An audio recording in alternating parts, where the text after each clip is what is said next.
Inter ప్రయోగ పరీక్షలు jumbling విధానంలో నిర్వహించాలన్న విద్యాశాఖ నిర్ణయం విద్యార్థులకు ఇబ్బందులు తెచ్చిపెడుతోంది. నామమాత్రపు ప్రయోగశాలలు, చాలీచాలని పరికరాలతో ప్రయోగాలు చేస్తున్న విద్యార్థులు ఇప్పుడు తీవ్రంగా ఆందోళన చెందుతున్నారు. కళాశాలలో వసతులు మెరుగుపరిచాకే జంబ్లింగ్ విధానం వైపు అడుగులు వేయాలని కోరుతున్నారు. ఇంటర్ ఉత్తీర్ణతలో ప్రయోగ పరీక్షలకు ఎంతో ప్రాధాన్యం ఉంది. విద్యార్థుల మార్కులను నిర్దేశించడంతో పాటు ఆయా మాధ్యమాల్లో ఏ మేరకు అవగాహన సాధించారనేది ప్రయోగాల్లో తెలుస్తోంది. ఇంటర్ తర్వాత ఇతర పరీక్షల్లో సీటు నిర్దేశించడంలోనూ ప్రయోగ పరీక్షల మార్కులు ప్రధాన భూమిక పోషిస్తాయి.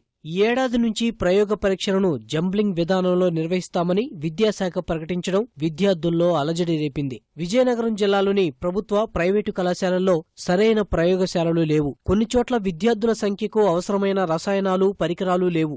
ఈటీవీ ఈనాడు పరిశీలనలో ఇదే విషయం వెల్లడైంది.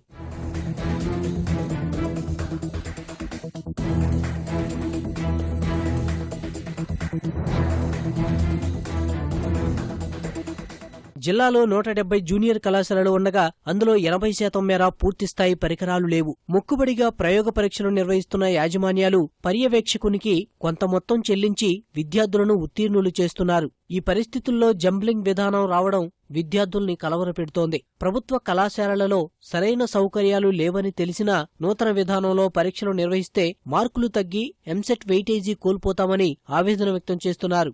ల్యాబ్ అనేది లేదు, ప్రయోగం కావాల్సినవన్నీ కావాలి.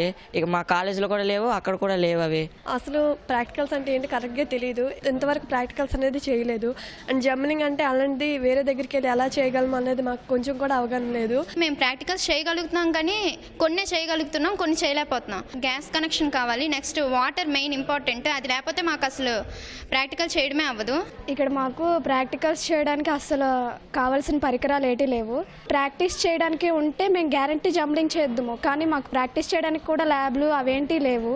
ల్యాబ్ లేకపోవడం వల్ల అసలు మాకు పరికరాలు ఏంటో తెలియదు, అసలు ఏం తెలియదు.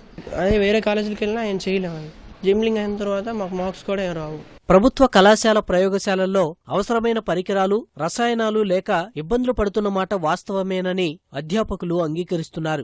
మెరుగైన సౌకర్యాలు కల్పించాకే జంబ్లింగ్ విధానం వైపు మొగ్గు చూపితే బాగుంటుందని అంటున్నారు. లాస్ట్ ఇయర్ అయితే ప్రాక్టికల్స్ చేయడానికి నేను మోసుకొచ్చాను సార్ నా 6 kg సిలిండర్లు. కెమిస్ట్రీ ల్యాబ్ నుంచి బున్సన్ బర్నర్ తీసుకొచ్చి ఎక్స్పెరిమెంట్ చేయించుకున్నాను నేను. కానీ నాకు అది టెంపరీ సొల్యూషన్ మాత్రమే అవుతుంది, పర్మనెంట్ సొల్యూషన్ అవ్వదు. కొన్ని ప్రభుత్వ జూనియర్ కళాశాలలు అయితే పూర్తిగా మైక్రోస్కోప్లు కానీ, స్పెసిమన్స్ కానీ, ఇటువంటి మెటీరియల్ కానీ ఏవి కూడా పూర్తిగా లేవు సార్. ఎక్కువగా పేద పిల్లలు గవర్నమెంట్ జూనియర్ కాలేజ్ జాయిన్ అవుతున్నారు కాబట్టి వాళ్ళకి ఎంసెట్ లో పూర్తిగా మార్కులు అనేవి కోల్పోతున్నారు సార్. ప్రజెంట్ ల్యాబ్ ఎక్విప్మెంట్ అయితే ఎక్కువ స్ట్రెంత్కి మనం చేయడం కష్టం అండి. ప్రజెంట్ జంబ్లింగ్ విధానం వస్తుంది కాబట్టి ఇంకా ఎక్కువ ఎక్విప్మెంట్ మనం చూసుకోవాల్సిన అవసరం ఉంటుంది.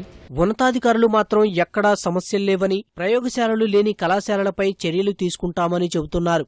కంపల్సరీగా ప్రతి మేనేజ్మెంట్ కూడా ల్యాబ్స్ ఉండాలి, ప్రాక్టికల్ చేయించి ఉంటేనే ఎప్పుడైనా విలువ ఉంటుంది. ఏమీ లేకుండా స్టూడెంట్స్ తోటి మీరు ఆటలాడుకుంటున్నారా, మేమనే మాట చర్యలు తీసుకోవడానికి మాత్రం వెనకంజ వేయం. కళాశాలల్లో పరిస్థితిని గమనించి వచ్చే విద్యా సంవత్సరం నుంచి జంబ్లింగ్ విధానం అమలు చేయాలని విద్యార్థులు కోరుతున్నారు.